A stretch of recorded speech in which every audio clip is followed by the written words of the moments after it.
It's defined, first of all, by what you have. And so you start having an ambition about, from very early in your life, it starts with your toys and the stuff that is yours and so on. And then it goes to your various possessions and your bank account and all of this kind of thing. So in at the very beginning, in this ambition stage, you are taught that you are what you have, what you accumulate, what you collect, what you get to, what you own, and it's yours. And therefore, the lessons become the more that I have, the better person that I am. And so, and the more valuable the stuff that I have is, the more it costs, makes me even more important, or much better than, as we say over here in Hawaii, mo better. We're mo better. So we spend a lot of our energy, a lot of our time, a lot of our work and our thoughts on how much stuff can I get, how much can I accumulate. And the problem that comes up with this is that if you believe that you are what you have, if you really believe that, and that's pretty much what we're taught, then when you don't have, or when you lose it, or when it's taken away from you, or when it gets old, or when someone steals it, or whatever it might be, whatever this stuff is that you have, and that's who you are, and it's no longer there. And what we learn when we study the Tao is that everything is cyclical. Things come in and then they leave. Things come in, and it's true in our lives as well. There are periods of great affluence and great abundance. Stuff will come into our life, and then it will dissolve and disappear and go someplace else, and then something else will.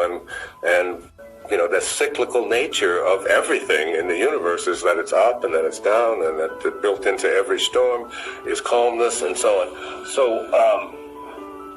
So we have almost like a dilemma. If I am what I have, then when I don't, I'm not. I start to get really terrified. I start to get really scared when I don't have as much stuff as I want to have, or when other people have more stuff. So we spend a lot of our energy comparing ourselves to what other people have and so on.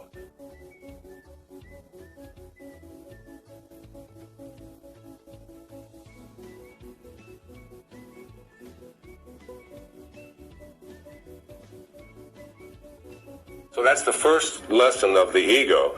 Another aspect of what we learn in this ambition stage of our life is that the ego says, I am not only what I have, but I am what I do.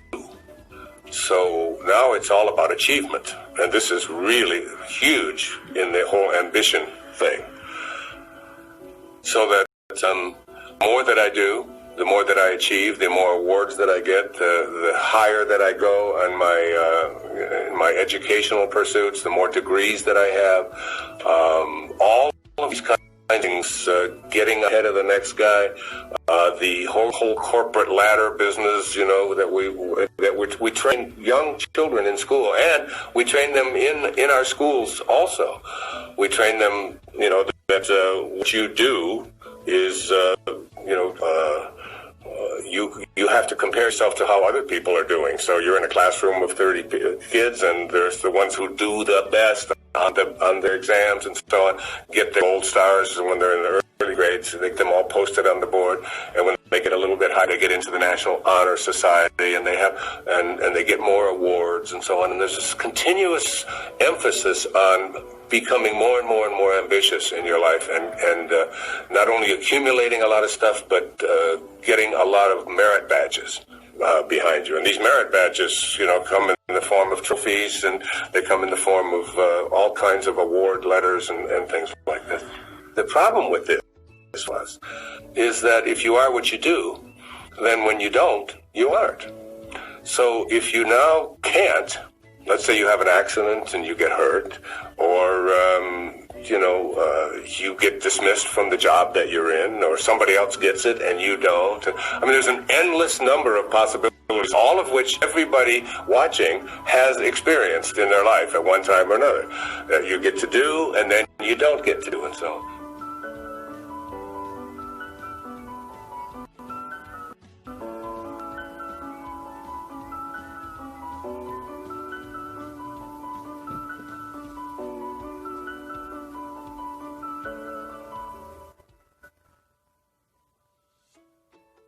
real problems in our society is that people get to a certain age and they can't do at the same level as someone younger than them is able to do. Then that's when they have thoughts of depression and anxiety and worry and fear, and they go off to, they find themselves swallowing a lot of medication and so on just to deal with that. And suicide rates really go way up as people get into their 50s and 60s and realize that they can't do what somebody else behind them is doing, or that you get left behind. But if you are believing that you are what you do and you don't understand this and so on, then, it all passes you by, you see. So ambition has its real upside for a while, but it always ultimately has the downside. And the downside always is that I'm not going to always be able to do what I'm doing now, or at the level that I'm doing now, or some change is going to come along and I'm going to be required to move into another direction, but I don't know how to do that because I only know how to do this, and that's who I am. This is who I am. You hear people saying that, but this is who I am. This is the only way I know how to be. So that's the second aspect of the ego, with ambition, is that we are taught this, and this isn't just a mild kind of influence that's on young people when they're. This is it's almost like a conspiracy. I mean, it's that big where it's impossible to escape this whole plunging you into this world of ambition and having to believe that I have to accumulate more and I have to be ahead of the other guy. This is what competition comes from. This is winning. This is, all you have to do is watch a bunch of young people as they're at a football game, and it's like, oh, they're all doing this, right? All doing this. And what does this mean? We're number one. Everybody out there has to be number one. We have to compete. We have to be better than somebody else. We have to accomplish and so on. And when we don't, we're depressed and we're hurt and we're, and full of anguish, and we have riots and all kinds of craziness, all on this business of ambition.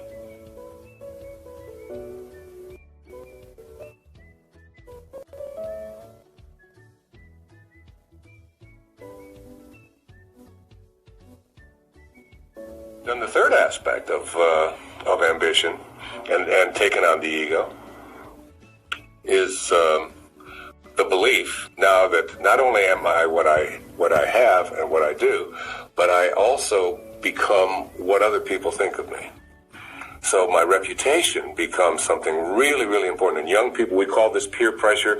We call this the time in a young person's life when what other people think of them is really very important. So we go around and we're taught, as young people, that it's important to get along, it's important to fit in, it's important that other people like you, it's important for you to realize that if you're not liked by your friends, you're not going to be very happy, you're not going to get the things that you want for yourself in your life. And so now we've taken this little beautiful creature who just showed up from a microscopic dot, and everything was handled for it. And it wasn't doing nothing, it was just being done. And we've imposed three really harsh kinds of requirements on this person. Forget all of this. Forget this little bundle of perfection, that was created by God and is a piece of God. And let's set it over here and let's create a new one and make it believe that it has to accomplish, it has to accumulate, and it has to win the approval of other people. Now, what I have learned over the years is that I gave a seminar not too long ago, and someone wrote me a letter and said, the seminar did not live up to my expectations, okay, and was sort of complaining about whatever that was.